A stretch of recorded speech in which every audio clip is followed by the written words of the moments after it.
sitting on the dock of the bay, watching the tide roll away. Sitting on the dock of the bay, wasting time. Hey guys, it's David with the DavidNeat Show. Welcome to this first episode. This all started because me and a couple of really cool friends of mine that I love to death started this music project, and you'll hear all about it in the future. You'll be a part of the journey. And but for today, let's just start talking about, why not everybody plays more music, because you can. I remember that when I was a kid, it was really, music was impactful on me. It could bring me to tears. It could make me jump around, from joy, and it had a very deep impact on me. And I think it was stronger on me than on most people in my surrounding. And so I just liked it a lot. And then how I got started with music was when I sat with my mother in a little concert, and there was a pianist and a cellist, and they were playing something, and the sound of the cello with the depth of emotion and the melancholic side, somehow it really touched me. And so I asked her, I told my mom I would like to play that, and she said, you can, but you have to learn it, you have to properly learn it. If you want, you can do a test lesson, and then afterwards I'll pay you the lessons, but I'll also make sure you stick to it. So sounded fine to me. And so I went through classical training. It took years until it sounded good, and it was not at all what I had in mind when I wanted to first learn cello. It was actually really hard, and I think this is one of the things that holds a lot of people back from just starting to play music. That oftentimes the hurdle that you need to overcome to be able to play seems so huge, and what I figured out much later in life is that it doesn't have to be. It doesn't have to be at all. I mean, the song I was just playing, maybe there's a little bit of a hurdle, but most songs are just, at the same 4 chords over and over again in different variations. And that does not take years, and also it does take 0 classical training. I mean, classical training is great for people who want to play classical concerts and stuff, but if you want to play your favorite song, then it is not a fast way to get there. So when I discovered this, jamming with a couple of friends, so we came up with this music project, and the mission, my vision in the moment is to have you play your favorite song, even if you have 0 prior experience, because I think you can. I think anybody can, and everybody should. It's just a great thing to connect to your emotional side. To directly experience, have a meaningful experience, and share that with your friends and family. So that's it. That's what the podcast is about. I think maybe today we go into some practical things when it comes to playing music, but I'll mostly talk about the inner game, because like everything in life, it's mostly about you. Like you are essentially the person that creates the music. So in order to make beautiful music, you need to work you need to work on expressing your unique self into it. And techniques help and all the stuff, and if you know where to hit the notes, it's all good. There's nothing bad with that. It's just not helpful in terms of truly expressing yourself, because this is something, it's actually distracting from it. Because you can play beautiful music really with 2 chords even. There's this song that I just played with a friend before. There's basically 1 chord, and you can sing to it. I went up for my interview on the 4th day of July. So it's basically 1 chord, 1.5 chords. It's the C chord and the A minor chord, and the difference is just that this finger goes up, so it's literally 1 finger difference.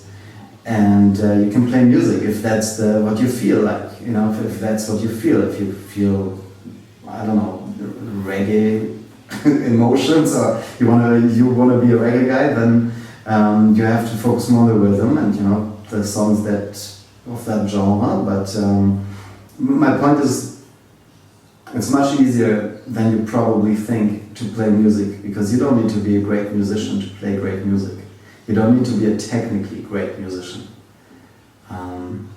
And that's also why many times, especially in popular music, you have people that would not get into any musical academies, or that they would just not be taken there because their technique might not be what is deemed to be correct singing technique or something like this, but they have something to bring and an expression that resonates with people. So that's what you need to get in touch with if you want to play music, and that's what music really can help you get in touch with. And yeah, it's almost as if the thing that you want to hit, let's say impress others or play great music, it becomes then the side effect of you getting in touch with yourself, and that's where the true goal is, and that will become your important thing, if that makes sense. Now, music connects not only you with yourself, but also the audience to you and to the song and to each other. You probably had the experience that you were in a concert, and there's this thing, that people get in the same rhythm, in the same just emotion or states or vibrations. It's actually quite literally a vibration, because it's all different frequencies, but they all get on the same, let's say, wavelength, and they kind of feel all of a sudden part of a group.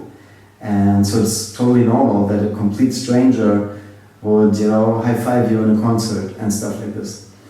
So I think that's also, there's a unifying element in music, and it's also universal. It's everybody enjoys music, everybody can hear more or less, has some connection to music. And I'd just like to see more people play it. That would be great. What's it like if you come home at the end of the day, or at the end of the day of work, and you're sort of feeling like you want to do something, you don't know what to do, and what happens if you decide to play music? Well, if I play music, which I kind of almost hold myself back sometimes, because I can just go for hours and play music. So, and playing music for me is not about, getting better at something, and I always have this part of my brain that tells me, there are 3 hours left, I want the apartment to be clean, I want this to be that, I want this to be that, and if I play music, and then at least I want to get better or something like this. But really playing music is the opposite of that. Really playing music is just being in the moment and playing the music. And when that happens, if you listen to somebody who plays music, you will hear the difference like night and day. Somebody feeling uncomfortable or trying to improve or judging his playing while he's playing. There are great recording artists that have mistakes on their albums and their quotes. Like I forgot at the moment, I can't remember who said it, but as I'm sure many have. It's like a wrong note played twice becomes an interesting note played 3 times. It's an expected note. So they're really it's all about freedom and just letting go. Basically, that's what it is, and that's fun to listen to. Even if the person, if a person's on stage and he's technically perfect, but he's walking like a German, and I can say because I have German genes. So it's walking like a German, stiff, and he's playing like this, and it basically looks like playing typewriter or something like this. That's not a great experience. But if there's a kid that just likes to play, and he's playing, loud and with soul, and it's true, it's honest, it's authentic, then it's fun to listen to. Be in a subway station, it doesn't matter. My brother once had this insight: if you go to a wedding or some formal gathering, there's a band playing. The band is just playing the music. But if you go to a band play their own music for themselves, they're in a completely different energy. Yes. You want to talk on that for a second? Oh, that makes a lot of sense. Now, I think you can cover songs. I mean, there are some songs that resonate with everybody, you know. But here's maybe what's worth pointing out. If you want to sing any, like your favorite song and you want to sing it well, you have to have an emotional connection to it. It has to have a meaning for you. If you don't, you know, read the text and don't understand what you're singing and it has no meaning for you, you will not connect to the audience, because the meaning is what connects. That's what it's about. So, of course, if a person writes a song or a band writes a song, it makes total sense that they naturally be very connected to the meaning of the song, because it meant something to them. That's why they wrote it. But I think you can achieve very good music by playing only covers, as long as they're meaningful to you and not just something picked for the audience. Or if you pick it for the audience, then at least see if you can connect to it and make it your own. Yeah, I think that's very important. So even if you're playing like a cover song, if you connect to it in your own way.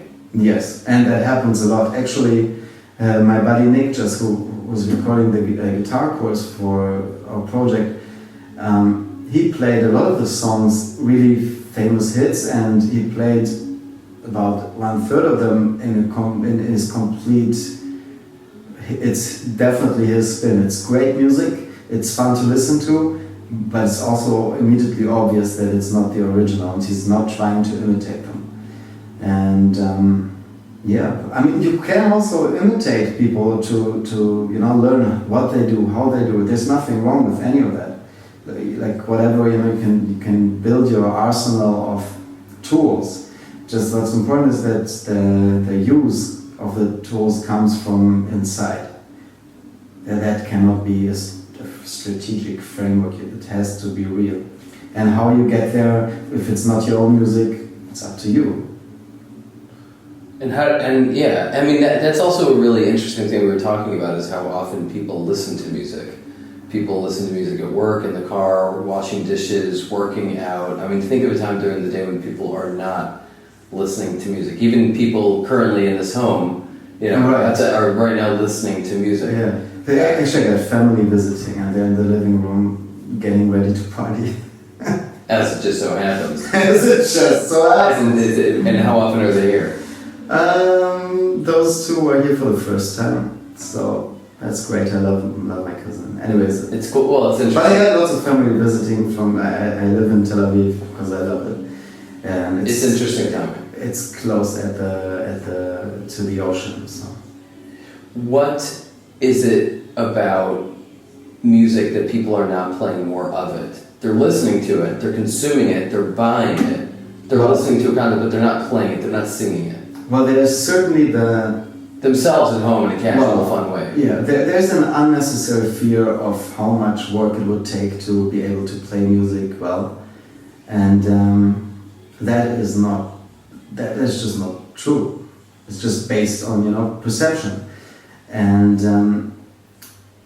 well, let's just say it like this. It is true, if you really want to understand musical theory and you want to master an instrument, which by the way I've never mastered any instrument, I wouldn't think that of myself, but if you wanted to master an instrument, you have to do all the classical exercises or the jazz variations of it or whatever it is, and if you want to understand theory, then you have to study a lot. But if you just want to be able to play, to use the results, like imagine you would become a mechanic just to drive a car. It's just not necessary.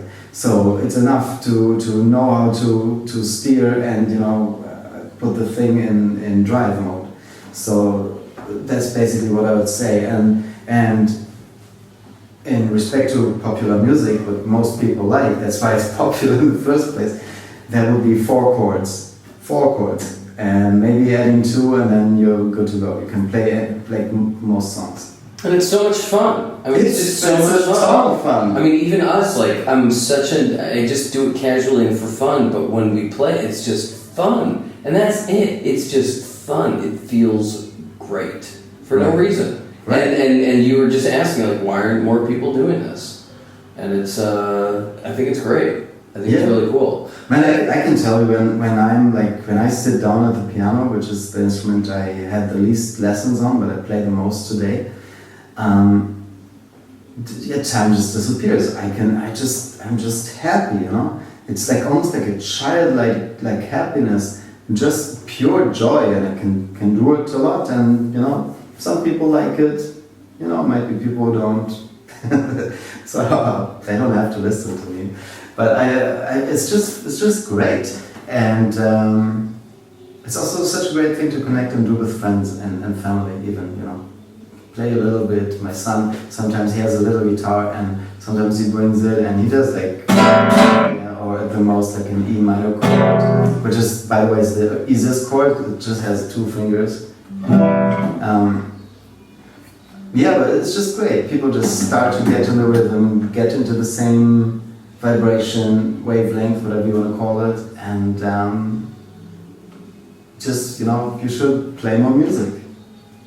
And how did you like also come to think of it as a business in terms of your different business models and like entrepreneurship? Because I think that's also interesting. In other words, it's more of an expression of who you are, the way that you're sort of documenting this process and this, you know, a company. Well, because it is a company. Yeah.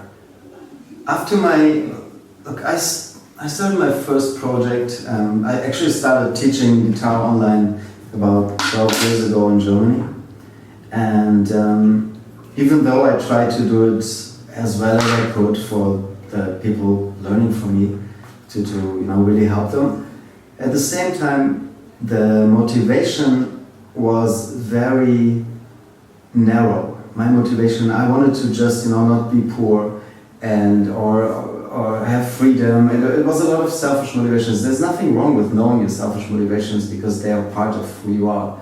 That's fine.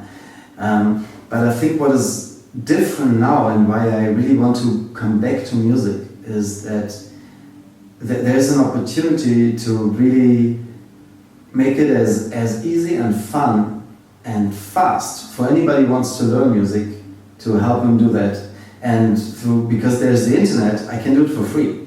I can teach, you know, I can actually, and I do, I teach the 4 chords in, you know, like a mini course. So I can teach it to you for free, and you'll be playing your favorite song. It doesn't matter if it's on the piano, on the guitar, like any instruments where you have like, which is like a harmonic instrument where you have like chords that you can play. You can basically learn in, I don't know, a couple of days at most if you want to play your favorite song, and that's really already, that's a long time to get to play your favorite song. Now, will it sound like your favorite musician? Of course not in the beginning, right? But that's not the point. The point is getting you there to play, and then you just play and get, you know, and develop the feeling.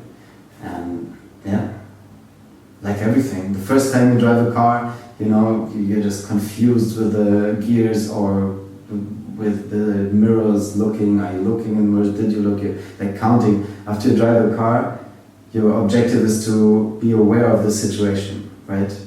So you just automatically look in the mirror a lot, and you don't check whether you did it 2 seconds ago or not. Whenever you don't know exactly what's next to you on your right-hand side, you look in the mirror or you look out the window. That's just, it becomes natural. So that's the thing with music. That really needs to become natural as fast as possible, because then you can enjoy music from the first note, and that would be great.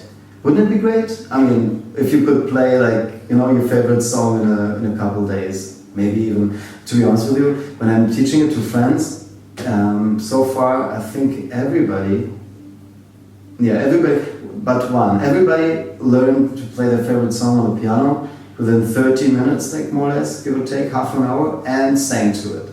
And everybody went like, what happened, you know? Yeah. I did it. Yeah, you did it. And it happened organically. It was like, okay, let's just do it. I was like, no, I've never played piano. I play guitar, I've never played piano. That actually, that is also to me insane, because I didn't, you know, I wanted to make it as easy as possible. So I isolated and I took everything away that you can take away. So you have just, you know, really the absolute basics to get them playing. But I wouldn't have thought that it will take a half an hour. I thought it would take a lot more. But it's boom, you know. And yeah, just one person, she did play her favorite song, but she didn't want to sing because she was shy, so that's the exception. But basically everybody that I taught it to, which is a couple of people now, like probably in the tens of people.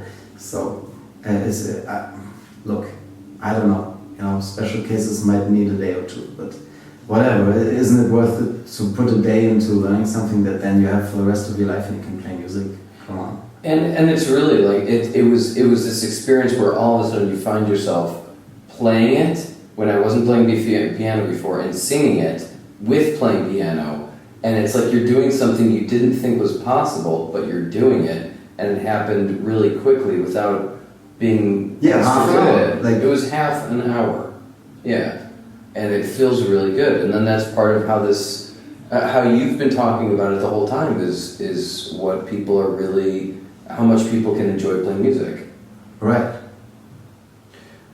Well, but you're also more than like a music hacker. You're also classically trained. In other words, like I think your unique insight on making it easy and available to everybody also comes. That is certainly possible, though it's not, I'm not the only person who figured this out. It's beyond me why not everybody is teaching like that, because they should be.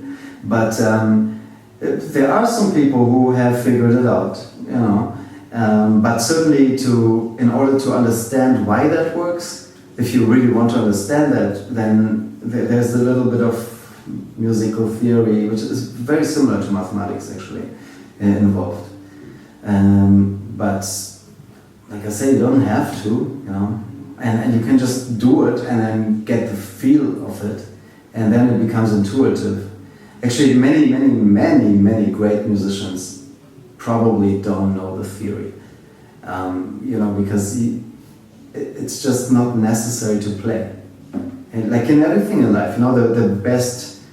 I mean, there are strategies, and there's all kinds of stuff in athletes, and they're doing everything right.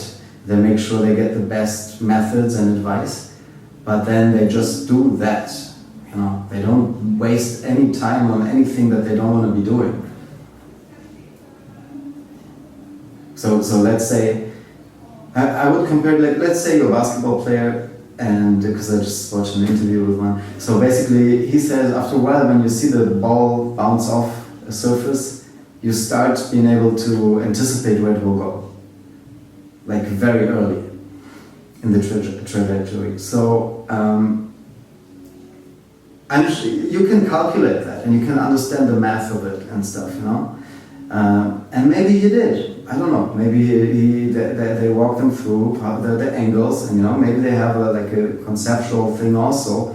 But you can become just as good without that, because it just happens automatically. Like the math will not help you in the moment. Like musical theory, it will not help you playing, because there's no way to think yourself to do 10 things at the same time. It's just not possible. It just has to come. You will have to give it off to, I guess, the fingers. It kind of feels like they're doing it by themselves, and you're watching, to be honest.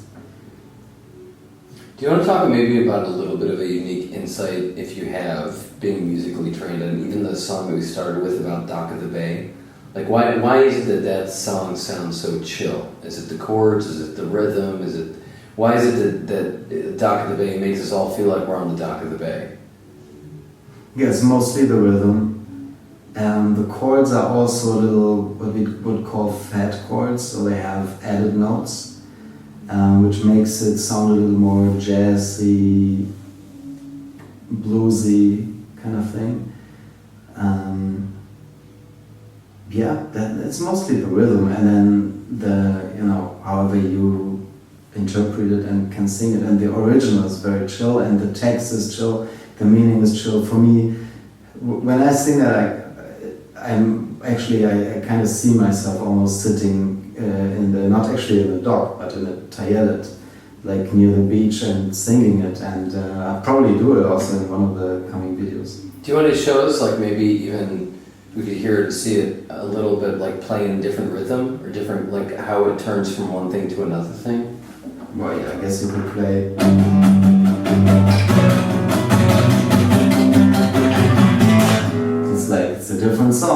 and then add some distortion to that. It's like a punk it song. becomes a punk song. Yeah. Or you could play.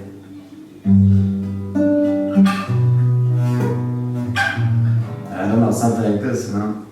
Sitting in the morning sun, sitting when the evening comes. I don't know, like you could do whatever you wanna feel like. Well, that's creative. That's cool.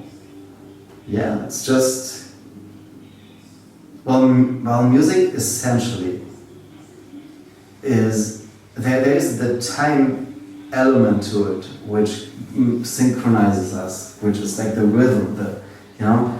So, and this also makes it an art that the second you basically, it's really bound to time. It's not like a painting that you can watch tomorrow the same way. You know. So it's really bound in time, that the moment the band stops, it disappears. Now you can record it and you can get something that approximates it, but this is never even close to seeing the original band live. There's a reason why people, you know, spend serious money on the tickets, because it's a completely different thing. I heard it's $60,000 to hire like some fairly well-known celebrities for like an hour at a party to sing. Well, to play, like 60 grand. It sounds about right. I have no idea. Yeah, but it sounds like something that supply and demand would warrant, because you know those people are rare, Right. and people want to hear them. Right. Yeah. But anyone can, even just like you did. Like there was like in 3 seconds, there's a completely different, and that's a very creative release. It's very creative. Oh yeah. No, that's what I'm saying. It's a look. The last version with I wasn't quite sure what I wanted to express or feel, so it was kind of in between. It was probably not too good if I will listen to it later, maybe. But if you can get yourself into a, you know, even a classical state of mind, where it would be very da da da da da da da da da, you know, something like this. The rhythm is completely different. Like, for instance, that would be like a typically classical thing.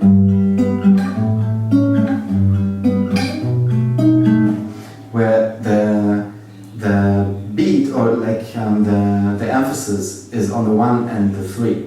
So it's like 1, 2, 3, 4. So while in popular music or in more bluesy music, it's usually what we call the offbeat. It's in between. That's only offbeat, right? And then you can play and do variations of that. We were talking about this Clive Davis documentary recently, and a part of this where he unpacked the difference in a song of Whitney Houston singing, was it One Dance with Somebody? I think that was it. And in the heat, one of the parts of the lyrics is in the heat with someone, and Olivia Newton-John also sang it, and it was just sort of chill and calm and beautiful and sweet. But when Whitney, in the heat, like, however, I'm not Whitney, but the way that she, I'm obviously not doing it justice, but the way that she added that emphasis, that beat, that rhythm, now that's what's singing, but even so, it's what you're talking about, and that's fascinating. Yeah, and that's real. Yeah. That is not some trick or technique that they learned somewhere. This is who they are. That's the secret. The secret is they're just truthful, real, you know? They're not trying to act. They're not trying to be something they're not. Some of them might, and they might get quite far, and they're probably more prone to drug abuse. But this is just something that comes out of her, came out of her. And that's cool. It's sort of like the way that you're unpacking or talking about the rhythm of the beats of the music is sort of like painting. Here are colors, and you can paint. Right. And it's just like, here's an instrument, you can paint with this. Right. And musical training is basically knowing that you need white for clouds. That's it. You know, it's not how to learn music. Music is not, it's not the fingers and the strings. That is the side effect. yeah, that's the result. It's not the activity. Yeah, I don't know how to say it, but it's. You're saying it. Yeah. I hope that's. You're saying it. It's great. Cool. You wanted. What else are you expecting to talk about, or to create, or to have, or to put on the show? By the way, for all guitarists out there who doesn't know Tommy Emmanuel, you should really check him out. Fantastic guitarist. And so he once said that the best music that he ever produced in his life always happened when he managed to take himself out of it and, just feel and express the music. No ego, no like, how do I look? Is this a cool move? Is it, and I realized that a lot of motivation, especially in young guys, often is about this, impressing when we're going to play guitar. And there's something to it, that's okay, it's great. If it motivates you, use it for your motivation. Get playing, there's nothing wrong with it, but you will be most impressive when you don't try to impress at all. You just try to play music. Like you just let go. Because people can feel it if it's authentic. They can also see it. You know the people, they walk in the room and you see they're self-conscious. They're like, how do I look? Are people looking at me? They're like, you see if a person is a little bit ashamed or is overly confident based on, what he thinks, how cool he is or whatever. You can see this stuff. Like, that it's part of who we are. There's nothing wrong with it. Again, like, I really don't want to say anything against being at wherever you are at in whatever situation. It's just not what music is about. And it's not helpful to play good music.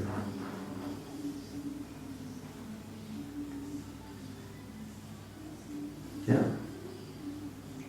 So I think I'm going to wrap this up for now. It's like the first podcast. I hope you guys like it. If you do, please press the like, subscribe, and whatever buttons, and share it with your friends and family. And let me know what you'd like to talk about more, what you'd like me to talk about more in the future, and maybe you want specifics. To learn a certain song. Maybe you would like to know more about, I guess, getting in touch with the music and tricks around that. And just whatever comes to mind, let me know in the comments below. And I'm happy and grateful that you're here. I hope you'll play more music in the future. And that's why I do this, so play more music. I'm sitting on the dock of the bay, watching the tide roll away. Sitting on the dock of the bay, wasting time.